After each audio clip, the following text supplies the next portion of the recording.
My name is Elise Beckles, and everyone has a story.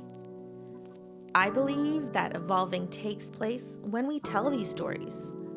I felt a heart tug to position myself as a growth conduit, both of myself and of others. We evolve by telling our stories, which hopefully encourages others around us to do the same. Join me as we evolve. It's an entirely different vibe when you link up with family. There's a comfort, an ease, a natural flow that is familiar. Living a life-changing experience has the potential to rock the foundation of a family as you know it. At the same time, it can shift a promising future and affect every single aspect of your life.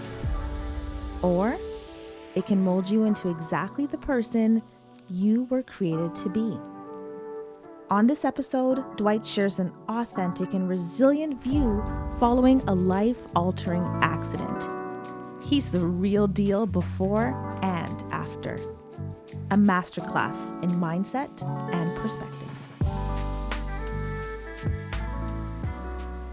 I could not be more excited to be sitting with someone who I consider my family here with me in my city. What a blessing. Welcome, Dwight. Thank you. Thank you for having me. Of course. Yeah, it's great to see you. Great to be in Toronto. It's been a while. Yeah. For those that don't know, where are you coming from? Let the people know. Coming from Trinidad. Born, well, can't say born, but was born in Miami, but grew up all my life in Trinidad, where actually we met. Yeah. We were kids and then got reconnected here in Toronto after probably it was, 20-something years? Yes, I met you as an adult again. Yes. And I think that's really beautiful. It's beautiful for connection to prove itself. So true connection for me is when time can pass and then you almost like you re-meet somebody and it's like, Nothing I know has you. passed, yeah. I know you. Yeah. I don't know you, but I know you. No, and that's how we've been. Yeah.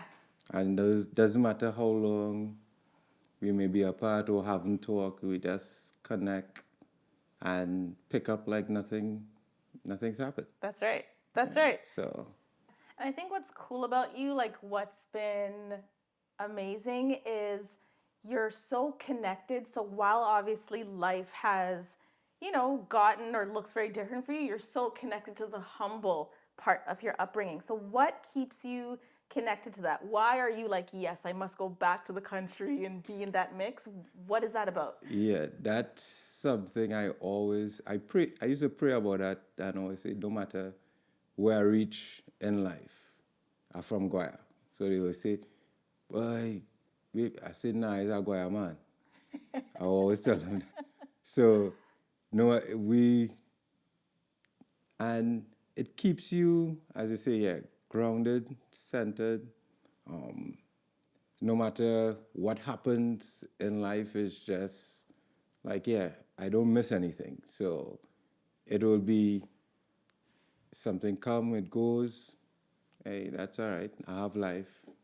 I live it. I'm good. And every time you see it, I go back to Guaya. Actually, recently I was there for a funeral, and those guys was like, well, I'm in the chair now. This is something new, and they didn't expect to see me back. So and I went to the funeral. I was driving, and they were like, yo, you drive? I think they were in the church, and they asked who brought. I took my mom to the funeral, and she was like, yeah, well, Dwight brought me. So one of the guys there was like, I think she probably going crazy or something. What is Auntie saying? What she say? Yeah. And she's like, no, he's in the car. Yo, everybody ran out of the church and I was like, hey, boy, what you doing? I was like, nah, here, everything's smooth, but he's like, boy, I tell them, if it's one man coming back, it's Dwight to do. You must see that man and go. I see, yeah, yeah, I don't see it. But I see that, yeah, they keep you connected, they keep you knowing where you're from, knowing what's real, and I appreciate that all the time. Yeah, I know that. yeah. I see that. But how do you manage to maintain, like, the family? Your family is one of the most generous families I've encountered. That is a fact, and I'll broadcast that. Such a generous, giving family of believers. So, how do you, growing up in that environment, how did your parents manage the transition from you guys? Like, how did that go? Well, I think it's all with the church and belief, faith. Um, they, from ever since I know anything that's happening, it started, well, in the church, so you build from there. And being in church is people always coming over, whatever is needed, and that's just life. You realize someone is close to you, you know what's happening. So whether it's the neighbor, which needs rice or Yeah. needs something, they drop. And it's just simple things. It's nothing extravagant. And up to this day, I meet people still that say, hey, if it wasn't for your mother or if it wasn't for your dad, Wow. they would they were sent to school or help pay school fees. And you didn't even know that. You're And learning that now. I'm You're like, learning that, oh, we no, did. yeah, Thank you. You're welcome. I actually had an employee recently, and he was just telling me, "Hey, if it wasn't for you, well, when he had to go and do further education and needed, I think, some amount of money and wasn't able to get it, he got it from Mama. He's like, why you don't know how much that did for him, and I think." I think even with us as well, and to have other people in Toronto too, what I know, and I didn't know is only now when they send you, hey, you have to go here, and you realize that you in the same house, we sleep in the same bed and stuff like that. It's these simple things where create these lifelong connections, Yeah. and the network just grows from there. So I can't pinpoint a exact thing more than the generosity or the God-given just demeanor and thing that they have, Yeah. because they're selfless. Any They will give whatever is needed. They will give. I have an extended family, couple other brothers and sisters based on that as well too, because our neighbor passed, our next door neighbor, and she had was 5 kids, and didn't know, well, the dads and stuff wasn't around, different fathers and stuff like that, so they didn't really have a father in the house, and my mom basically took them in, bought a house which housed them in Trinity, and they lived there, and that's my brothers and sisters. So stuff like that you just see, and it extends outside of that. It's not asking for anything. It's just that they do it. And I remember they always say it's like, don't let the right hand know what the left hand. So Yeah. they don't broadcast that they Right. do these things. Right. So, and it end up rubbing up. I remember that happens in meetings I have with like the BPs, because they want to see your corporate responsibility and stuff like that, but they don't broadcast it. So they do stuff within the It's not community, documented. but it's not documented. Yeah. And then they're like, no, but you need to highlight stuff like this. That is, no, it's based on the background that coming from. And no, you don't need to let anybody. It's not politics. You're not trying to Right. publicize what you're doing or that you're helping somebody. No, they don't need to know. That's It's just it. that it just happens. So you spoke about going, I guess, back to where you're from originally, to Guaya with your mom, and people being shocked that you were driving because they obviously know that circumstances are different for you now. Yeah. So circumstances changed. Is it 2019? 2019, I had a fall accident where fell 3 stories, broke my back, the T2, T3, and well, in Trinidad they said it was broken spine, severed spinal cord, punctured lungs, fractured skull, both hands as well was broken. So that was the prognosis there. It was airlifted a couple of days after to Miami, Jackson. When I got there, they did their stuff, and when they checked, no punctured lung, no fractured skull. The spine was broke, the T2, T3 area. Spinal cord was not severed. So they broke the hands was broken as well, but the fall with the bones basically exploded. So it's fragments of the bone that scarred the spinal cord, which caused I'm paralyzed now from T2 chest area down. They said that caused the break in the communication to the extremities. So was there at multiple surgeries, well, basically 2 major ones, or 3. Both hands and then the spine and the back. From there, I was at Jackson Memorial Hospital for about 3 weeks, about a month, and then couldn't do therapy at that point because I didn't have my hands. So they said, well, they were sending me home, or send me home to say, well, to come back. And I'm like, they were like, no, I couldn't even sit up in this position at that point. I was passing out, so they got me to a rehab hospital, and there we see, God is good. So much things happening within that space where you just see it's only God caused that. Happened that there's a doctor that Dad knew from Grenada.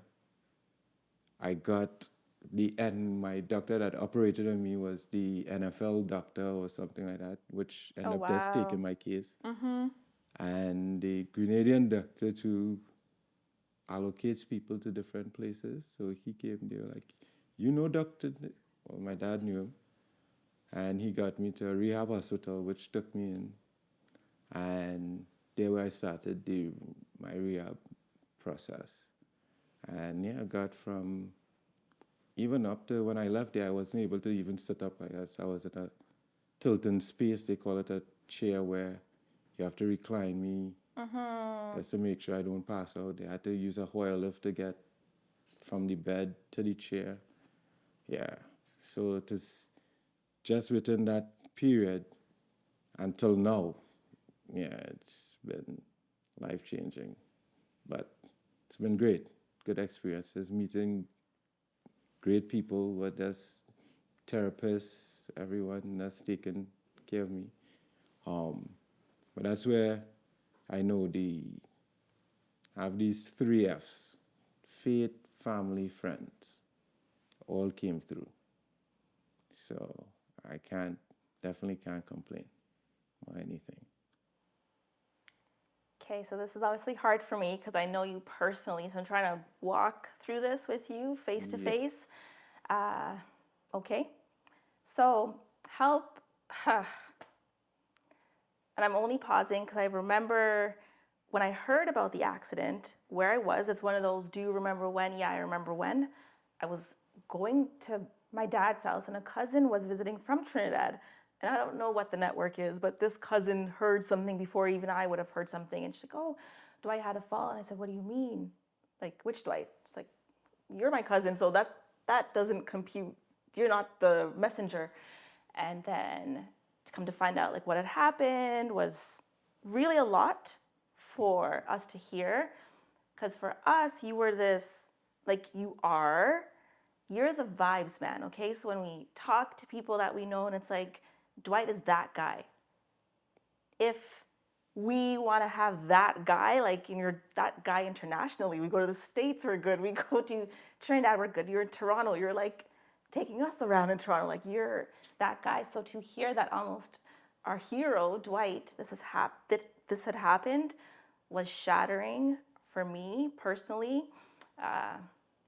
But let's fast forward, right? So this Dwight I described knowing remarkably is still that same Dwight right now. And I say to everyone who always asks me, Lise, how's Dwight doing? Like, how's he recovering? And my sincere answer all the time is Dwight is great. He is thriving. He is the same Dwight. And I don't know anybody else on the planet who could have experienced that and be the same person. So I just want to honor you in this moment for just being like, get up, Belize, keep going, or get up, whoever else, right? Like, it's your story has a purpose. And even with that, I have to say it's God. Like, when it happened, I was like, hey, I'm alive. I hope I'm good. Let me move forward. And you just see everybody like that's coming in. And that's when I remember the therapists, they were like, hey, we can't stop people from coming in the hospital. And they're like, you had to live a certain way to really, because they in the hospital every day and they see people. There's like, they would have people where their parents or even their siblings, they're not there. Yeah. I remember the doctor had to he ended up clearing the room because my sister wasn't moving. Yeah. She was there, and even come back to you as well. You came down, you spent like a whole 4 or 5 days. And in the hospital with us, next on a cot, and they were like, no, you have something is that you impress on people where that they will come out for you like that. And you don't know about these things unless these things happen. Like, this happened and you really see where you all came out. My friends, my family. And I thank God for that, like, everything that showed. And not even stop, it's still showing where that when you ask me to do it, I'm like, I don't really talk. I don't really go out and speak. This is not really Dwight to sit to in be an on interview. camera or to sit out and something. No, but you ask and I was like, no, I have to do it. And it happened even I remember in church, they asked me to give a testimony and I'm like, I don't get no testimony. Just talking business, like talking people business. I don't want to hear people. But now it's like, no, you have to share because God has been that good in life and brought you through. Like, I remember almost a year after my accident, it had another accident where someone fell 3 stories and they died. In Trinidad. They were calling my mom like, hey, you saw the news? And that could have been me. So no matter what, it's like, it's just giving thanks and just grateful for life of itself. So I'm not really, we're still here. We're here, so you gotta pump. You gotta move. I have a guy in therapy, he's been paralyzed for way longer, maybe 18 years. He's an old lover. But something else, we were talking, I was like, yeah, you only live once. And he's like, no, you live every day. You die once. So you had to continue living. And he travels all Colombia, Colombia, going Italy, going here, there, always. Another lady, she went Dubai, she's a C, she's a quad. And So quad means neck down? yeah, quad is, neck where you don't have movement. Wow. And you might be able, I have my hands and stuff, so I'm para. Quad, they may not have the dexterity. They might move their hands, but they wouldn't, the fine motor skills they don't have and stuff like that. So, yeah. And they find this other guy who's a quad, he lives by himself. And that's one of the things where if I didn't have the accident, probably I wouldn't even know about it. We overlook some of these things. Now, I tend to be able to see, oh, no, this is not accessible. This is not. Or looking at it, okay, well, we probably need to assist someone in this. Or seeing even someone in a chair, I could tell probably how their level or how much, because I'm T2, my chair back is higher. Someone who has probably like a lumbar injury, you see them with a lower back on their chair. Okay. And they could move around easier, could scoot, have probably like a little hip thrust a little bit. But so it's just these little things you can tell by now that I had the injury of being around. So yeah, it's been very eye-opening for me. I had to pop, I remember doing like 27 tablets on a morning, another 10 by midday, and in the night like a 17 or something like that. Wow. So to go where it was, blood thinners. Next thing I didn't even know they was giving me stuff for antidepressants, and I'm like, what? Yeah, they were like, no, you have a life-altering, PTSD, and they would, at some point, you would get down. Or It's you traumatic. Should be, and I realized, like, up to now, I haven't had a depressed, I don't know. I thank God for that, too, if it's family, friends always keep me. And I always tend to look at the brighter side of things. So it's like, and that was from me from before. Have fun. Whatever is not, So now I always make a joke. I can't walk, so I get to keep my shoes on them longer. They're always clean. so he does have a roll with it. It's fashion. Yeah. It was just, that's learning different things. They used to tell me, you're in the hospital. It's like, I get bad from two ladies coming in the morning, like, it's a good time. Now I'm in the spa. They're like, what you...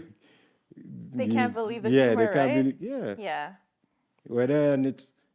They're like, you make... I remember one time, too, with one of the students, and I think my therapist went on further education or something like that. And a student came in. She always used to watch, but she never worked with one of these spinal cord patients. They were more doing stroke. So she wanted to come and work, get some experience with spinal cord. So I was like, oh, yeah. So let her come. I'm like, so when she came, I was like, hey, this will be our first date. So she just started smart. She's that smart. But she never transferred. So at that point, I needed real help being transferred. So the guy who was there first, he was like, no, let me transfer you. And he came and like grabbed me at the side to help transfer. He's like, dude, you're wet. It's like, what? Because I know, like, they just changed me, and so I just came from the room. Oh, could be wet. It's like, nah, you wet. End up being that I peed myself. So it finished transfer me and called the CNA to change me. And CNA came in to change. She's like, oh, caca. It's like, caca, There's at that Spanish place, in yeah, the Spanish, facility. yeah, they only speak Spanish. Yeah. And that means you poop. Like, now she has to cheat. I'm like, oh gosh. All right, they pull, draw everything, end up changing up, get clothes, change everything. So they know it could be like a real somber moment, like You're vulnerable. vulnerable at that stage. And it's like, do you want to continue or just go back to your room? Because it took a little time. I was like, nah, here. Like, continue. So when the girl came back and she's like, that's the one come, like, let's go and do, because you know I just went through something and you're vulnerable at that stage. And I looked at her, I was like, hey, talk about a shitty first date. She just started laughing. I was like, yeah, it's not how you start, how you finish. Let's go. Yeah. So she's like, hey, wait. And everybody laughing. They're like, yeah, you just have, if it's one thing, the injury teacher is like, you have to be be humble, don't worry about anything, accept the help. We all need help, no matter what, at some point, at some place. As a family, as a village, as friends, however it comes. You have to sometimes just accept it. Don't be too prideful to have, because that pride alone could kill you. And I appreciate that's being able to be, that's in that stage to welcome the help. Whether it's, I wasn't able to feed me, whether it was persons feeding me, changing me, whatever it was. And that got me through. So, here today. And what would you say is the biggest lesson from all of this for you? Yeah, the biggest is just being able to trust God, have that faith. Yeah, because that is everything for me. And you don't know how much it really is unless you reach at these kind of point, your lowest, where that you can still trust that you will make it back out or make it. I remember I used to have some conversation with a guy I used to work with me. And it's like, yo, nah, you're always happy and stuff because everything working out for you. You good. Well, you have your business, you have this going, you have going. And he used to be like, yeah, that is the reason. Then when this happened, we were having it. He's like, boy, you really haven't changed. And the thing is, I used to tell him, like, yeah, it's not about what you have. It's not about that. That doesn't define who I am. It's really the faith. And yeah, that's what helped me, and it's kept me true and will keep me going. And how have the kids adapted to this new dad? Even your family. So I know your sister has been amazing. Like she's been incredible, right? So how has the family unit adjusted to this new Dwight? Well, it's been, I thought we were close before. This even show how even closer we are.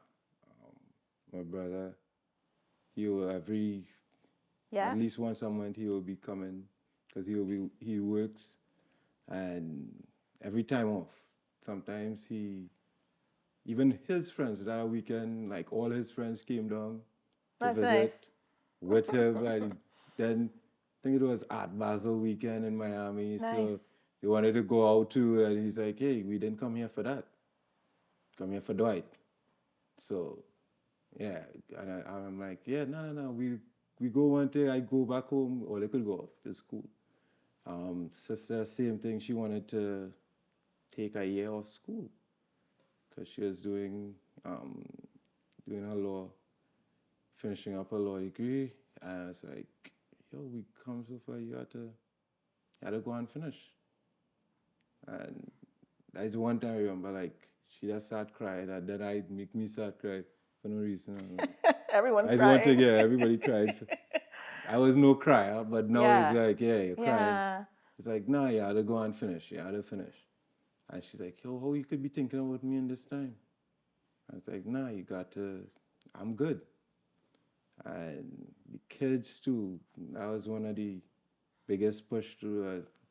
Like still, I used to be telling them, especially with Levi. It's like, hey, I had to try to come out of Pampers before Levi, but this month, between me and I had to try to finish. Yeah. He beat my tit.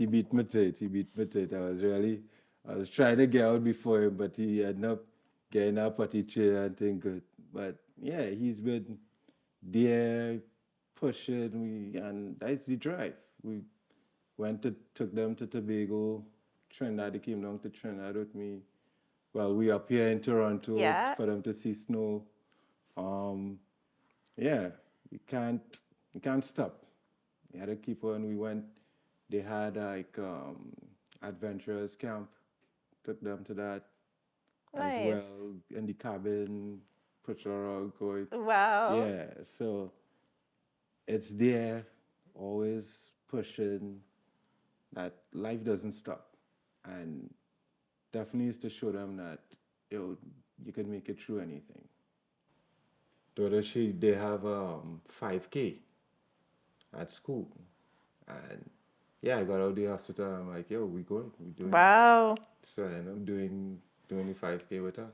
Well, the run, she would do a fun run because for the younger classes, and then I went and did the 5K. I had a guy with me, and I pushed some, he helped me push too, and we got it done. So yeah, it's been really fulfilling experience. And it's not done. We're still here working, seeing how much more could happen, because I went from a T2, T3 to the doctor saying it's going out to like a T4 in this time. And I tell them this is a God injury because they can't operate on the spinal cord. So anything what coming, it's, from what he's given me back. I tell him I do my best, God will do the rest. Dwight, I'm going to walk you through how we like to conclude our episodes, and this segment is called Rapid Fire, okay? So the way it works is I'm going to give you a couple thought starters, and then you can finish the sentences based on how you feel, okay? Okay. All right. So the first one that I will throw out there is support is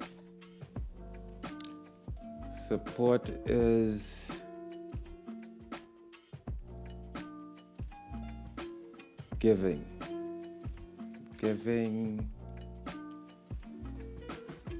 anything. It's nothing specific, anything you can. So whether it's time, your resources,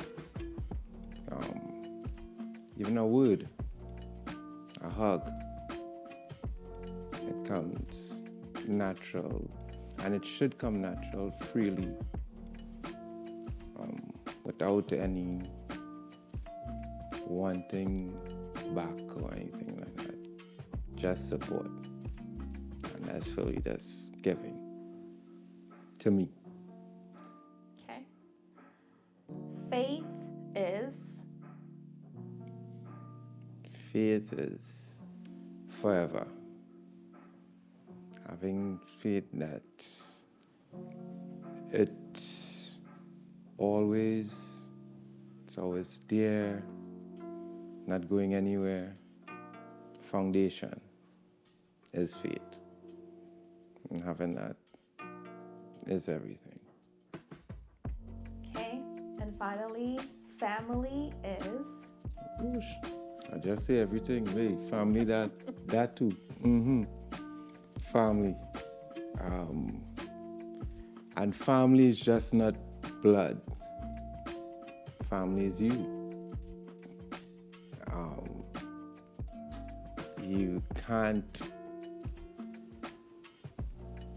go wrong with family, no matter what. They're there. And I'm grateful for family. Yeah. And Dwight, I'm grateful for you. This has been an incredible conversation. So thank you. Thank you for having me. And I'd like to give you your flowers as well. I'm so grateful to have you in my life and always being there too for me. So I'm just glad I can do this too, and we can have this conversation, which we always do. And ours will continue at a different time, a different place. But it's good being here. So, love. It's so important to express gratitude. It cultivates positive emotions, improves relationships, and boosts overall well-being. It's a simple yet powerful practice that can be incorporated into our daily lives to promote greater happiness and fulfillment. Life changes. That's a fact. And for some, in more drastic ways than others. Faith and family are one of Dwight's most powerful motivators and sources of strength. Thank you, Dwighty, for living your truth out loud, that every challenge can be an opportunity for our deepest growth to take place.